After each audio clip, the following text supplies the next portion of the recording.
Like I got nothing to lose. Clearly I might be missing a couple screws. Call me the handyman cause I'm known for carrying tools. Ain't a problem that I can't fix, please don't get it confused. 6 million ways to try, which would you choose? Many hope to stop our team, but we refuse. Act like you want it, bet y'all get it. Winner, chicken dinner is about to get barbaric. Can't call medics, I embrace pain and walk it on. Meanwhile these cowards are praying, we call it off. Never not at all. To win it, we'll keep trying. All the zones closing in and we're watching the signs flying. No loud sirens coming to save you, you better forfeit. Artists with the shotty, I paint a picture that's haunted. Pretty ugly, this ain't funny, but they nearly struck me too.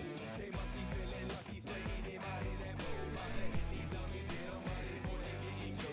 Revenge is coming, so one of us will take out your food. Bring it back. Fuck yeah, the amount of cock I take on a daily, bro. For real? Oh god, no kizzy. Or I think that's the correct word for kizzy. No kizzy, my guy. I'm gonna start saying that 20%, not fuck it. Hey, you're not live. I am not on Trovo for some reason.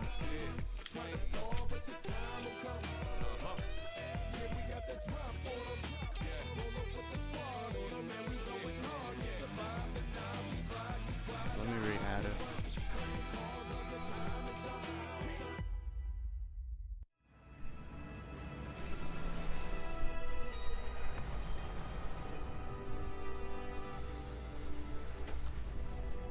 Don't you want to, baby? Don't you want to?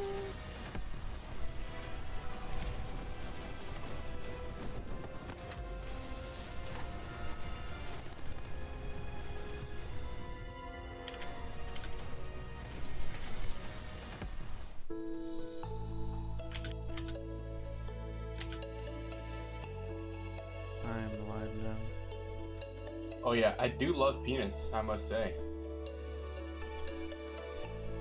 It's like 9,000 degrees in my room for no reason. Homes are now where we work, Sure. learn, and play. I have my window open and it's like 30 degrees outside. Homes and it's are still where hot in we my build room. Spaces to call our own. Power on and beyond with Singapore's most trusted broadband.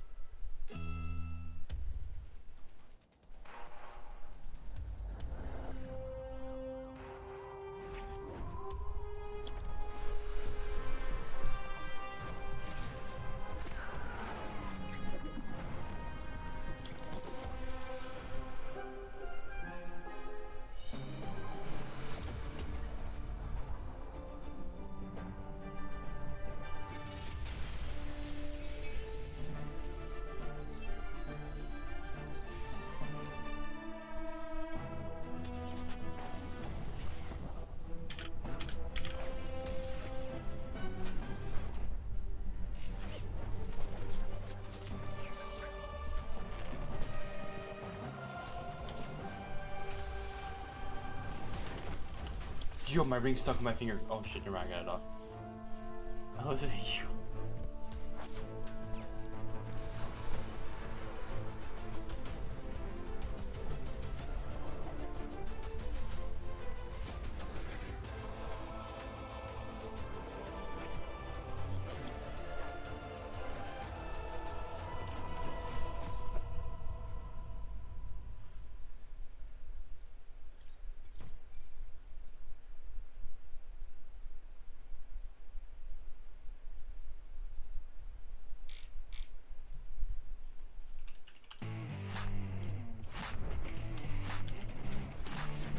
Honestly, 4 women's enough. You know? Who needs more than 4 women? I feel like 4 women's like max you can have. So you shouldn't have 1. You definitely have more than.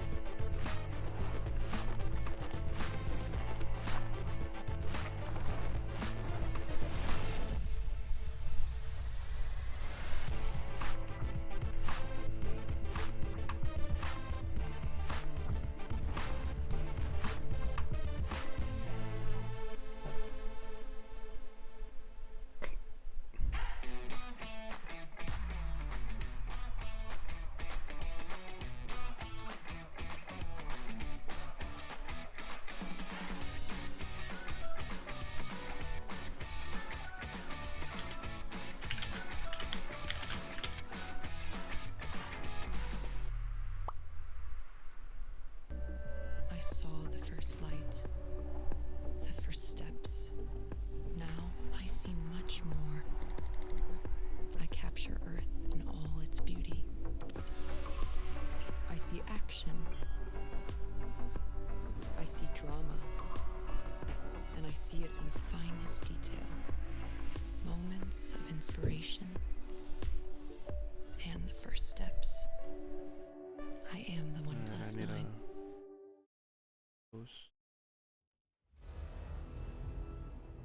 Get some bitches! Holy shit, it's starting right now. Oh, I'm watching other people stream it. So I'm like 20 seconds out. I'm watching 4 different people stream it. Wait, y'all are all at the Damn. exact same time. I have 4 tabs open right now.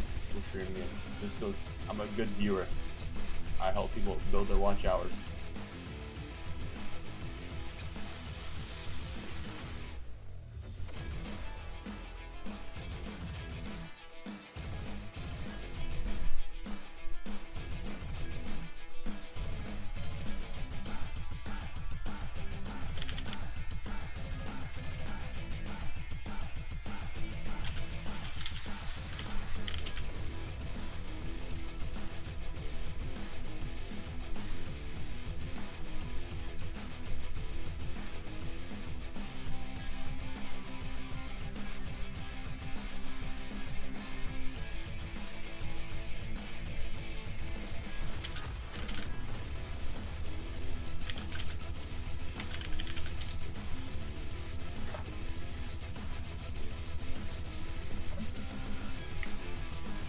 Damn, I like this song.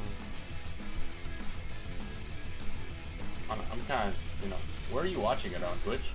YouTube. YouTube? The better.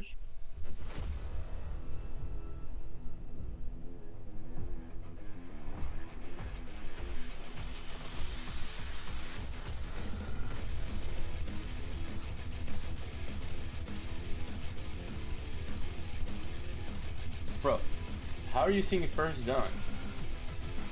Huh? My shit says it starts in 10 seconds. How are you seeing first zone? How far are you ahead? My shit's just started, bro. Shit just started too. I thought you said you saw first zone. No, what?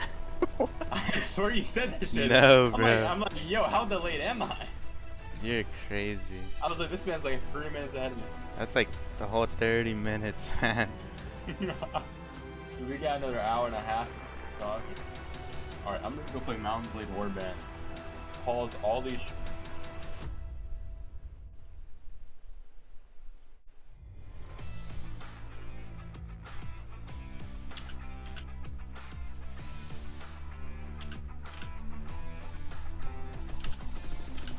Hello everyone, welcome to the PUBG Mobile Global Championship. Who is this, 2021 Mal Morat? Grand Finals.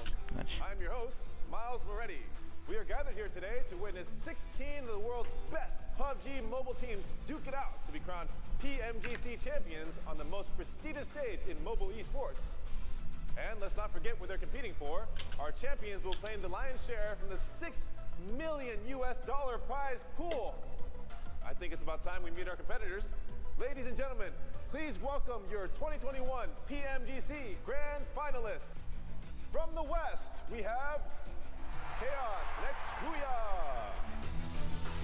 Natus Vincer, Furious Gaming, Esports. What the fuck out of look like that? S2G Esports. And Fenerbahce Esports.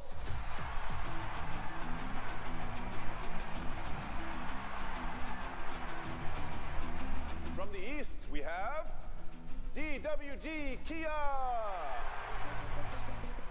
D Xavier, Stalwart Esports, NV,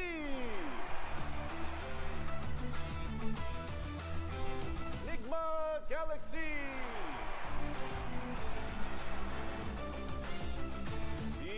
Infinity. 6, 2, 8. Team Secret. And last but not least, we have 4 Rivals Alliance.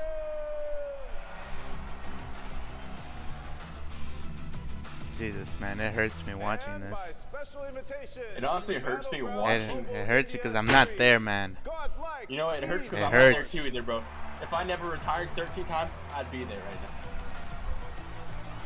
Oh God, no cap. Yes. Many thanks to our hosts, Tencent Games, Krafton, and Lightspeed and Quantum Studios. Our tournament organizer, VSPN. And global sponsors, YouTube Gaming and OnePlus, the makers of the OnePlus 9 and 9 Who the Pro, fuck which is are this? tailor-made for gamers with their flagship performance, immersive 120Hz display, and hyper-touch technology, giving you the edge you need in-game. Thanks as well to our local sponsors, Fairmont Singapore, Singtel, and Singapore Tourism Board, and the Singapore Games Association for their amazing support. Each and every one of them has played a pivotal role in making this momentous occasion possible. We watched as the teams clawed their way to the top in the East and West League finals, but now their true challenge begins.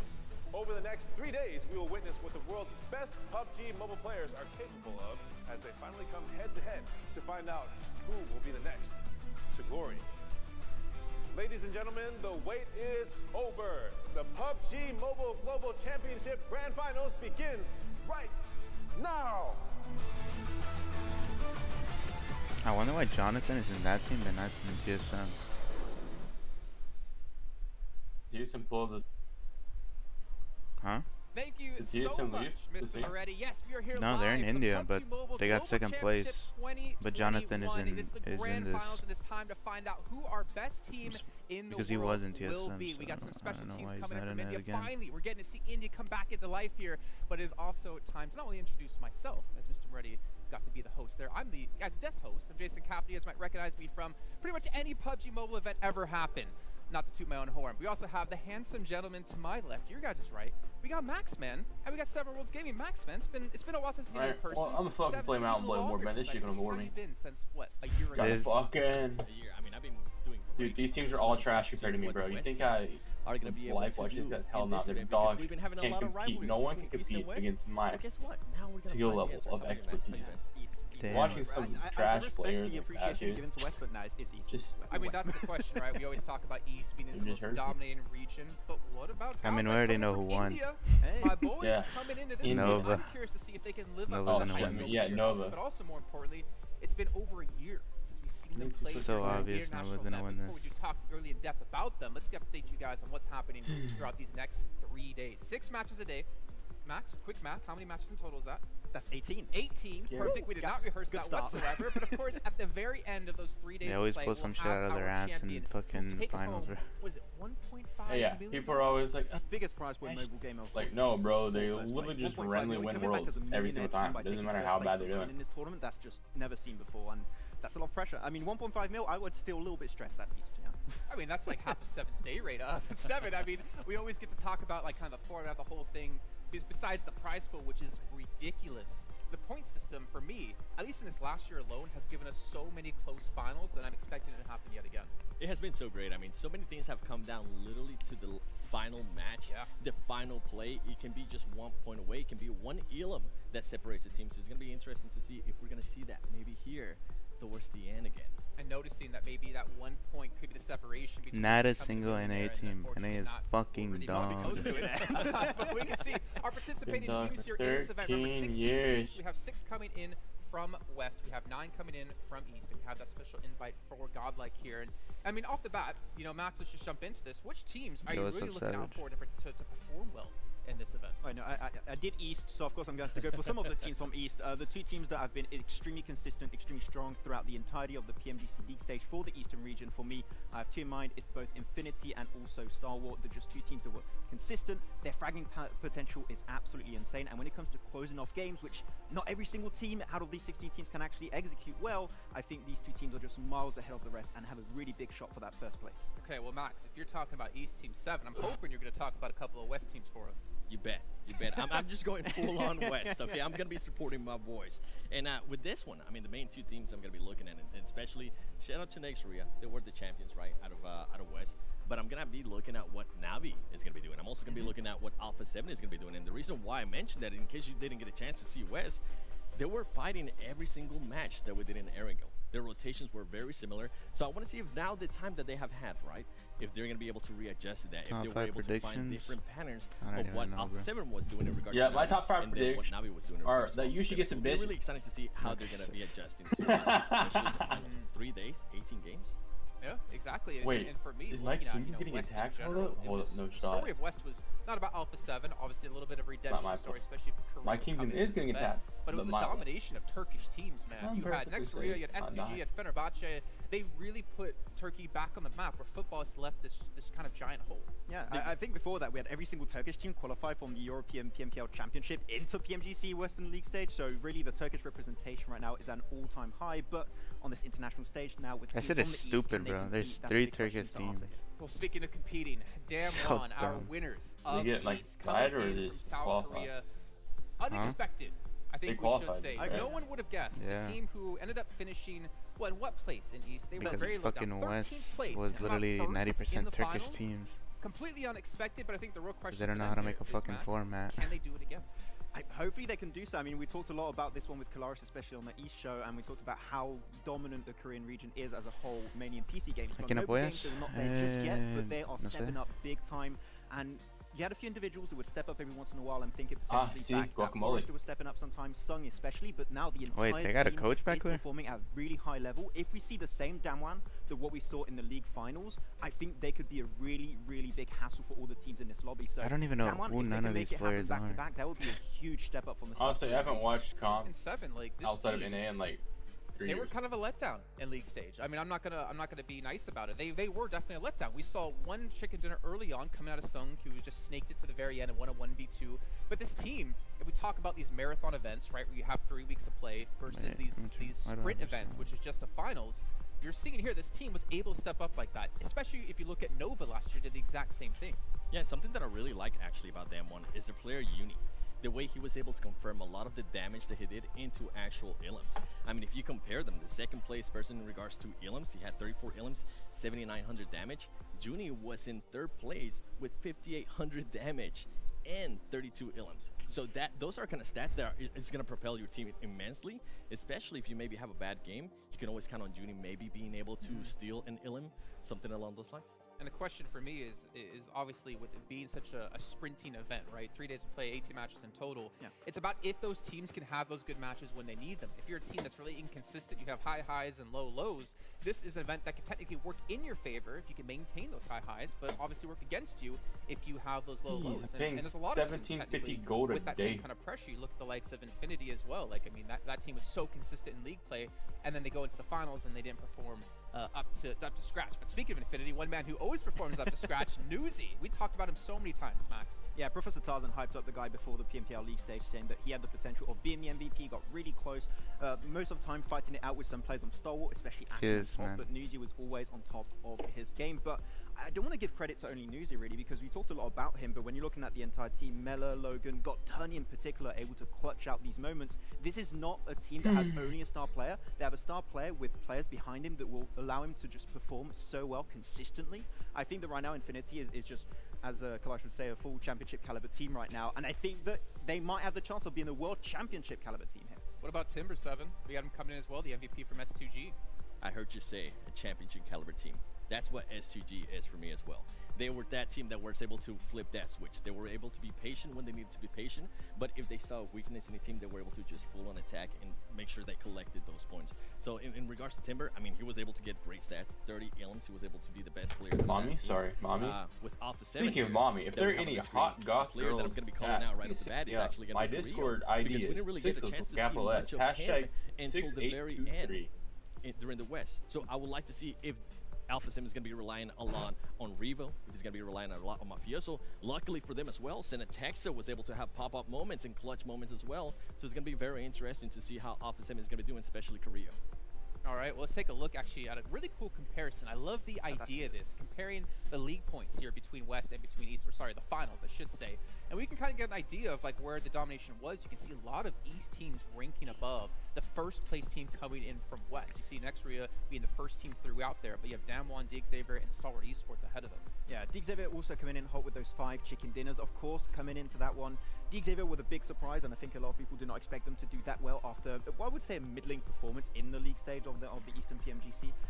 It was a little bit of a tough time at the start, but they brought themselves back up in a really good fashion. Though Dig Xavier, now my big question mark is if they have a harder time to confirm those wins, which I believe might become an issue for them here, can they still be on the top 3 podium here to try and potentially contest with those top prize pools if they cannot convert those wins? I have a big question mark for Dig Xavier, how they can perform here, so we'll have to see how that's going to potentially pan out in these first few games.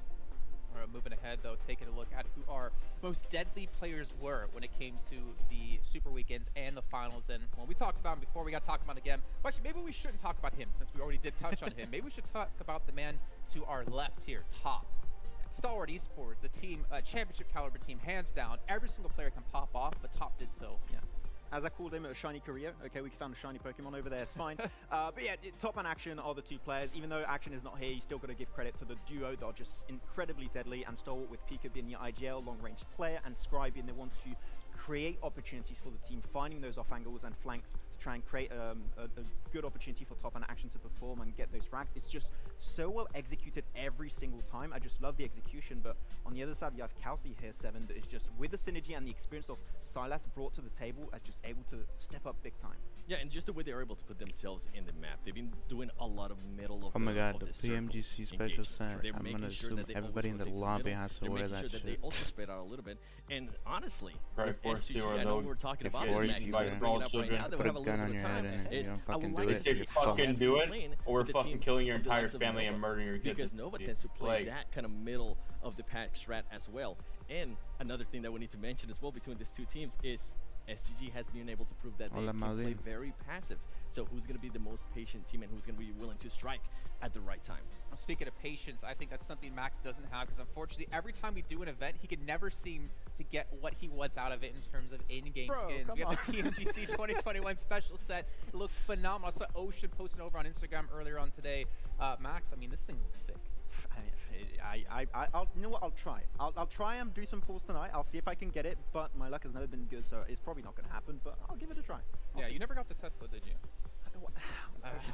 Come on. I gotta bring it up. I gotta make him feel bad about it. But to be fair, neither did I, Max. So we both be sad. I can give you guys some luck. I actually got it. You know, maybe you guys can give me some luck, and I can get the new scar skin. Yeah. It's really cool. Oh yeah. I've seen a lot of people posting about that one. Obviously, make sure to give us some follows here around the board on YouTube or at PMGC Esports. You have Facebook, you have Twitter, you have Instagram, you have TikTok. You have so many ways to keep up with all the action happening in PMGC Mobile Esports. Even give us a follow, because we also post a little bit about it as well. I'm not gonna promote us as much as I'm gonna promote obviously these channels, but if you want to give us a follow, we won't really complain too much. Yeah, exactly. I wish mine was that easy. But also have the lucky draw going on for you guys as well happening. Also, you even have the PMGC tokens being given away. If you guys remember from the league stage, you guys watch at the time within the Esports Center over on YouTube, you get these tokens that you can use to unlock special items. And we also have a goal we're trying to hit. 1 million aren't we on this? And we'll be giving out quite a few different prizes in particular. You guys are all going to be getting rewards. We'll see. We'll see if you guys are lucky. Well, you see, there's a simple reason why we're not on that. Because we're dog shit. 8 million concurrent viewers. For real. pretty sure we're gonna hit that 1 million goal. I think we're good. I think it should be pretty easy to get there. I don't know. We'll have to ask Blank Well, if and he's they going to bring make back Barkley the globals dog for the this viewership. I year. think that might be something What? to bring. No, oh, no, you Hell didn't do. no. You didn't do World League East. I'm sorry, you won West. I don't know what that is. Well, I mean, I did the cool side of it, All alright? I did chances. West was There's seven. literally only Awesome. one team left. That's Awesome, it. awesome crew.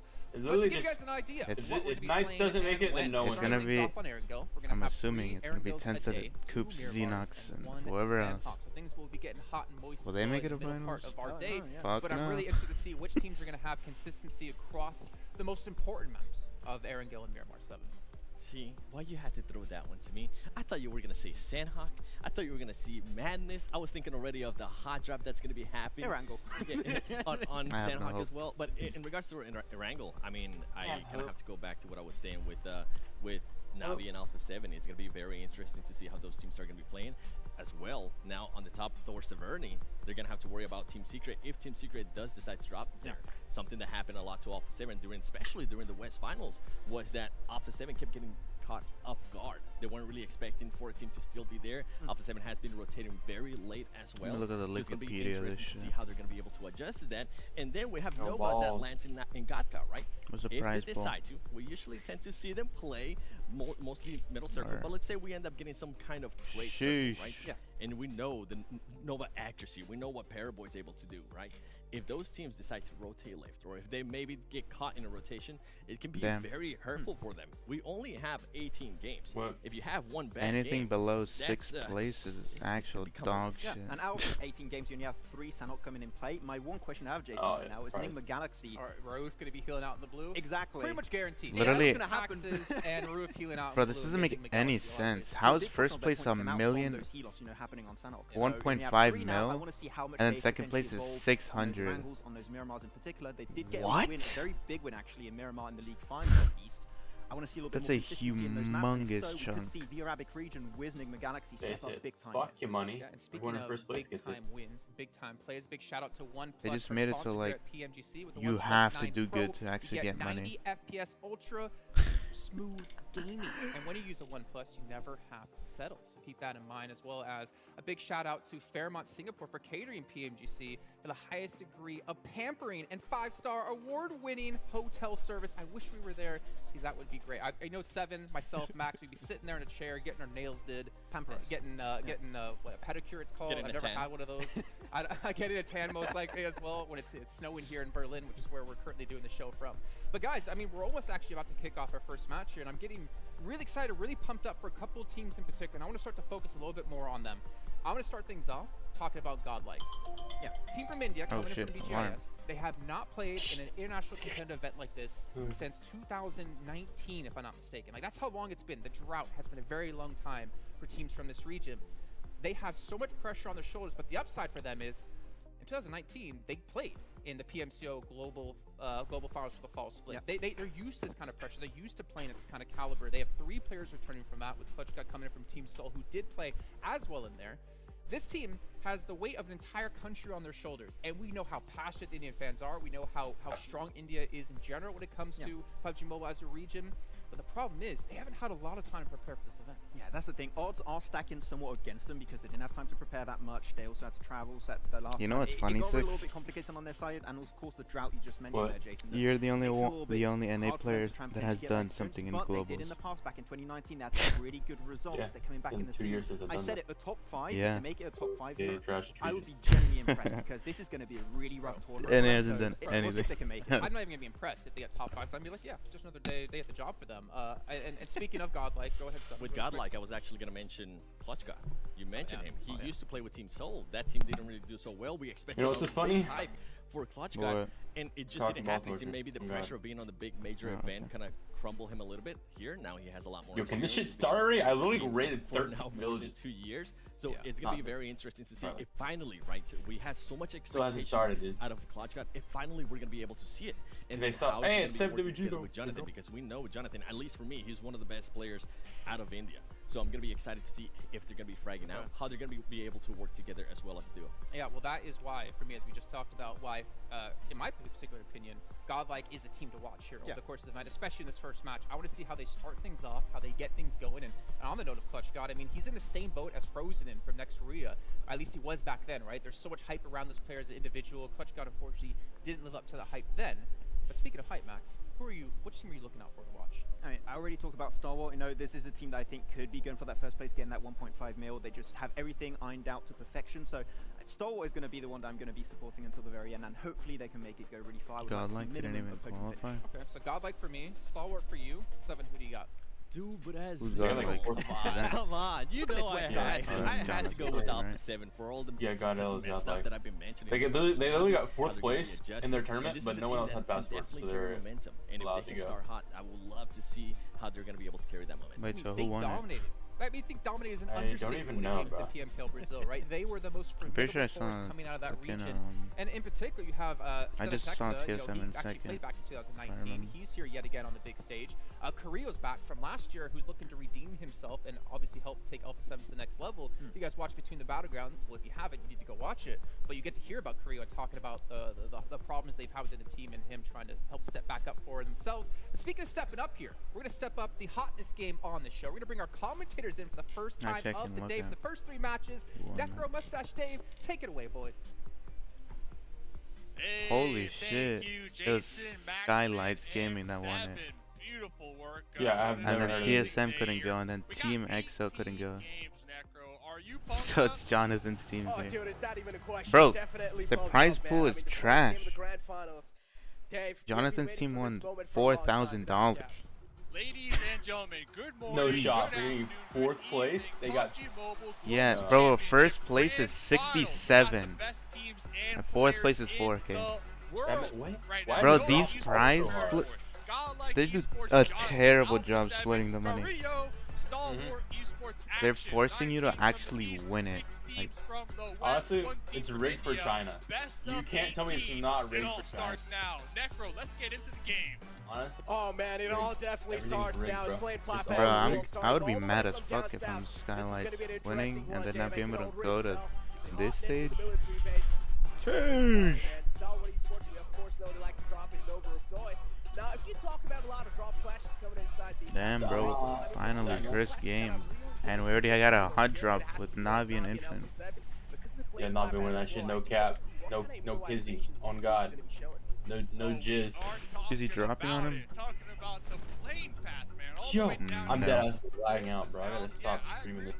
with you. It will kind of force Wait, I'm not these even streaming it teams to to some Why am I lagging out? positions that they might not be used to. Honestly, I when they're blame trying the to 1,000 spot. One in 1,000. particular, you talked about Navi. Look at this, kind of spread out there on that west side. They are gonna have to possibly get to Wow. engagement, but circle number First one. zone Yeah, circle already. number one. It Piece of can't shit. be any better, all things considered, with this plane path. A guy like me would win in that zone. Southern Circle. That means teams like Stalwart Esports, they're going to be favored here big time, including Infinity and Navi as well. Now, if you talk about improvisations, Navi, I mean, if you've never seen them drop over there, Dave, like, what are your thoughts on that? I'm sure they got some practice. You know, they are a world-class team, right? And I do like this position that Navi are going to be I like how holding down Nova, because of they've the never zone. gotten Now, contested. the zone would have shifted up there towards the No, north. because who the fuck where is going they to would have contest Nova, bro? quickly I'll loop contest them, and bro. then rotate on out of that This guy- their zone drop on the isn't west like side of the that military crazy, that's base why. island. I would be a It's little it's like concerned. not really But now, a good I feel drop. like they have quite the advantage because they can get that loot and they could possibly, Necro, set up a beautiful bridge camp out there on that west bridge and possibly get some early game elim points here, which could, you know, do wonders for them. Oh, dude, that's definitely going to be doing a lot of wonders, especially trying to hold off a team like STG that's going to be trying to make it in. Someone's taking on the left side damage. of the bridge. That's going to be quite Someone interesting. got Now, if you talk 37. about rocket starts, you know, if you talk about boosters on the overall rankings, you've only got 3 days to work with, 6 games each day. And now, if you talk about booster starts, HTG has to Oh my god, really first good. dead. There's a couple of initial days, but if you talk about some good things, Some 4 good rivals shots is kind of gonna taken on be first himself. dead by 4 TSM. rivals. Not really looking that great for now. One man Imagine taken down being quite low, first and dead he's in a also getting global. pushed on by teams. Could be carnage. Big carnage. Classic 2v1 here. The Rivals about to lose one. Oh, make that a 3v1. Oh, I shot pulling up with that Damn, UMP. first dead. Gonna get, I believe I would quit this my is the career at first that very elim second, man. of the tournament. So there we we go. The match has officially started here, Necro. I accidentally killed my own tree. First blood, man. The first blood. Not going to be happy after that one for Rivals. They're definitely going to be having a little bit of sad aura on their team. But it's fine. They still have 3 players to work with them. We've seen in the past as well. Sometimes the trio can make a lot of things happen, Dave. Yeah, and right there, the PMGC token, like Jason mentioned, we're going to hit 1 million viewers, and everybody going to be getting them nice, juicy rewards. Now, getting back to this game, we got Minabache, at least one of my favorite players, the Dukin machine. We can see him out there in that buggy with that nice rotate action. Oh my god. Oh my god. Bro, he's slowing down. Oh my god. Get him out. This is globals. Yikes, my dude. One of the strongest players, in my opinion. We saw them from their respective region, able to get a ton of eliminations. Absolute shittery. Tomfoolery around here, like action. I might. That duo right there is definitely a duo to keep your eye on this tournament. Bro, they're stressing. Everybody's stressing. It's serious. serious. Something like that, just to sneak past through Stalwart Esports noses like that. Oh, that's a huge. It's Jonathan! Oh my god! Everybody wants to see Jonathan versus Parable right here. Right here, right now. Such the best player. I don't even know who the other 3 are. I just know Jonathan because everyone talks about him. Literally, no matter what, in any tournament, I just see Jonathan. They absolutely dominated that as well, and then even in the SA Championship, dominated that as well. And back in the day, they were known as like the Astro Academy, right? And then later on, coming inside in the future, they got signed by Esports, la la. and now we're here. Okay, now we're Now they're here. here. They are, they're The best lobby, teams out the there. best lobby in the world too right now. The top of the competition. I love how you said it. Now they're here. They legit started from the beginning. And another kind of interesting kind of note about Stalwart in particular, just looking at the East League, they were, if not one of the most consistent teams when it comes to Erangel. It's now, like bring that streaming. up No, because he can't we only stream got it. He 18 doesn't have games. permission. Okay, hear me out. We only got 18 games. Erangel makes You up get banned, 3% literally. of those games. I literally asked Sylvia for Thoughts, permission man? like 3 Stalwart weeks ago. Esports, She where said do you yes. see them, Said I could do it. And performing I'm here? literally just too lazy With that to do in mind, it. with that in mind, with that Trying to knowledge that I grind, just laid out on Mountain you. Blade. Now look, Dude, look at not just Stalwart Esports. There are a couple look at of the teams that She-Fan. are He's really watching good. I would Nova say right pretty now, bro. consistent on each and every single map. So we cannot rule out Stalwart. Wait, he's Esports watching just like that. specifically Yeah, I do just understand Nova. They have one of the most like consistent I'm pretty sure they have. grand Well, finals as well. So I don't know. I would say They have their Stalwart own like Esports, they're POV definitely gonna stream. be one of those teams. Always. Like, at least Yeah, we're it still, literally like, says top 3, man, inside the Nova grand, without a doubt. / Paraboy Pop. Without a doubt. I'm I mean, a I wouldn't true, understand what the hell one they're of the saying dudes either way. that I like to look at the numbers. I like to crunch them, and I like to base my opinions on these numbers. Okay, So how the hell? that's why when I was looking at Erangel, and with that in mind of it being 50% of the map Espanol. pool, I also had to kind of turn my eyes to the West League to look who's the most consistent Alright, over where's there. the zone? And Why there the was fuck one is this guy on the team shoreline? that popped up as far This as is like consistency 50 on milli. every single map. Erangel, Oh Erangel, and Sano. yeah, I Guess who love that team those is zones. from the West Those League? are Do so you have a amazing. guess? I like how they have the Alpha point, 7, the yes, thing on the right Alpha side of the points where it has were, placement points and the kill if points. not the It says most plus, show how many kills they have. So from the West League here, and I gotta say, 7 from the desk picked them not only because they have a 7 in their name, but 7 knows for a fact that this team is definitely gonna be giving it their Who the all fuck is here TS a in team, this bro? lobby, along with all the other squads, of course. But if I had to pick, this is where I was going. I don't know with this. half If I these had to pick teams, a bro. Team as well, it's gonna be up there at the top. I thought NGX was NRG for a second. Yo, when did they get into the scene? And hey, we also got to talk about the team from India, man. Godlike. Now, Is let's SZ shed some light on this. I'm pretty sure the STE? analysts That's the did a Chinese really STE, good right? job on pretty much, just digging out the STE history for is how long from it has been. They haven't really There's this two- kind of there's two Indonesia? So, Which I one's mean, the I do Chinese one? understand it's gonna be like Oh, the Chinese one is the rat one. Godlike. One The with rat rat one? logo. Like, is the adaptive Okay. nature gonna kick in right now, or is it gonna be like maybe tomorrow? So, Z, I mean, Godlike might not have a SZ. lot of time ST. to really like hone down, practice, get comfortable. So Oh yeah, Paraboy. I think I don't know what it's you're not shooting gonna at, hurt him too much but because I I feel like a lot of approve of teams have the shooting, same nerves, honestly. right, coming into the day. And Anything we you can kind do, of see it. They're you're playing right. a little slower, Superior not all just rushing to IGL. a spot. This dude's center, deep outside zone. If it's a especially the half teams milli, up half north. where he They're calls taking zone, their that man time No, to they rotate. They're edge. just waiting to see That's where why. the next zone Alpha goes. 7 So likes I to think edge. Godlike can kind of play, No matter what play that zone it into their is, they edge. advantage, No, I right? wasn't even talking about Alpha 7. I was Fact talking that about that the guy in teams are gonna be fucking playing slow, trying to get a Severny. little loose, a little Yeah. comfortable. There's And only a I dude think, instead of Ernie, dog. Day one, if I'm Godlike, I'm just looking for Bro, consistency. get a life. And I don't know who what this I guy mean is. by that I don't know is, anyone I on mean, DX. I've never heard of constant this. placement I've points never heard of every single DX game before. I've with never a heard of couple NRX elite before. points, right? Never heard Just get a NGX good before. foothold on the overall leaderboard. Never heard of so that 4R day 2 AL. and 3, you can really run with it. Yeah, but Literally from what never I saw heard in of the DWG VGIs, until Dave, today, is that or until like a Godlike couple is days one of ago. those teams that is really kill hungry, right? They go for those kills. They They're won kind of like an their aggressive team, shit. which is understandable. But yeah, as you mentioned over here, Even consistency dude, look is at this what FG really guy. matters. Millie You zone. need to go for those First placement game. points as well. Just kills points isn't gonna seal it. I think You need those Navi's gonna win placement this points as one. well to try and make your mark on top Honestly, of the leaderboard. But yeah, SE, we also do have the next they're in a chill circle spot. shifting in, and I Navi, do really like They're gonna Fenerbahce's edge. position. ST's gonna get killed by Mika. I think, I honestly think STU should take top hill and just sit up top. S2G are going to be See if they Who? can farm some kills. STG. across this bridge. They're. Oh, Jesus Christ! Remember This is kind of earlier on, I was confusing kinda because there's calling two. for Alright, the Navi STE to inside zone. possibly be able There's to an get STE into this there's bridge. an STE in the Instead water of taking going the towards bridge, Navi. It looks as if Navi And I'm talking kinda sent them Navi's down gonna to the south edge of the and island, clear so this they're gonna be side. playing this one a lot safer, trying to avoid those And early goes an STE skirmishes. member, and Very there goes two. interesting Alright, play, but so we imagine And they have goes a through. first potential game, fight over here And on they the are. bridge after all, Are they white? 'cause now Nova are Oh gonna no, be it's only two. trying to drive on through here. way back Oh speed. man, they're gonna be Two having times a clear pathway for sure because H2G as well is trying to play for their survival. You do see Solid Spew kind of closing his distance, No, but again, shouldn't Nova really always be that goes big of a top threat for right. Nova. I know that. For now, things are gonna be looking quite calm. But as I mentioned, Fenerbahce's position definitely. Dead Oh center. my Yeah, they're God, like right in the center of Jonathan, the zone as about a well. body, And Godlike Alpha now 7 right going here. For that late rotation in the southern circle. Now, Clutch God if you won. talk about West Side, Dave, we do know West Side. Navi. Nice One of those name, teams dude. that do like to go for those late rotation in these military-based circles, and it never pans out for them. They're gonna crash into So that. we'll definitely keep They're gonna tabs crash on into them him, here right? in game number 1. I'm looking at Oh, Godlike too. I mean, guess we not. caught a glimpse of Godlike. It looks like they were trying to be a little aggressive, but that was up against A7, so we'll have to get back to that one. Looks as if both teams kind of backed off from each other for the time being.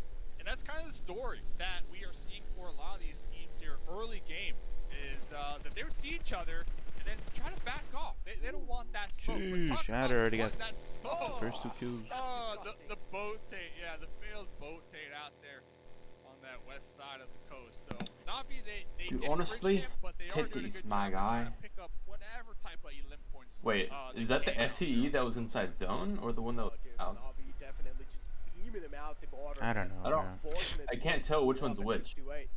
Not going to be happy after that, losing 2 players I just already assume it's inside the one game. that was not inside. Definitely going to be having those sad faces. But yeah, Navi, I do like the huge improvement that Navi has shown. They're already on the military island. They're kind of looking good. Takes them all the way on the south side. Huge separation, but still, they have a lot of time to work it out. But DXavier making full rotation out in the open, taking little shots from Nova. Nova as well, making sure that DXavier not going to be stopping by anywhere near. Looks like Nova Esports is going to be picking up a nice little compound here. 3-1 split. They got 3 squad mates out there on that west side, and then Border still kind of straggling in the back line over there. They were taking some shots at Xavier as they did casually pass by on that high ground. For the time being, though, it's all about getting these early game Damn, positions. there is especially with 3 this teams military-based zone. on this And side you of were the map. looking at Fenerbahce. Paraboy already They knocked were one. somewhat Paraboy's dead a guy. center. So Next Oh, circle they're is still- going to shift here very shortly. Let's see, will it play That bridge into is their free to favor? cross. Stalwart Esports too. I like that spot all the way Dude, up imagine to first that game radio of tower, Worlds. the highest vantage You get point bridge here. camped and 4-man Will die it on the pay off? bridge. We'll find out right now. Oh, Oh, it does. It does. S2G and Fenerbahce right in the center of the zone. Fenerbahce having Bro, he got the knocked out of the majority of the car? center, but again, the split Oh, no, is he- good. But if even he one of the players crashed gets bombed into out, a and car, even if what? he gets taken out, that's going to be Wait, is quite there a only huge 3 task Navi for alive right Fenerbahce now? to go back to that No, player Navi's and get on the rest 4 back up. up. So I feel like at this point in time, they should be a little gathered up. Maybe it's Oh, just here we go, a working out fight. pretty well. One out here trying to defend Shit. here on the cliff lines. Team Secret looking like they're going to pull up. So far it's a DWG 2-2 split, smoking but them, the bruh. other Hey, 2 squad that's mates it, in the back lines trying to group up. Buy shots though, Mini in hand, applying that pressure. Oh. Here we go, first fight, Oh. first 4v4 of the Oh game. my Oh, God. here we go. A kill already found. Jumper being taken out. Team Secret's already This is dead. confirmed as well. Fredo They has a got little bit murdered of in that fight. That was disadvantage like, in that low crowd. Why is he gets still taken here? out as well, He's and down dead. shots.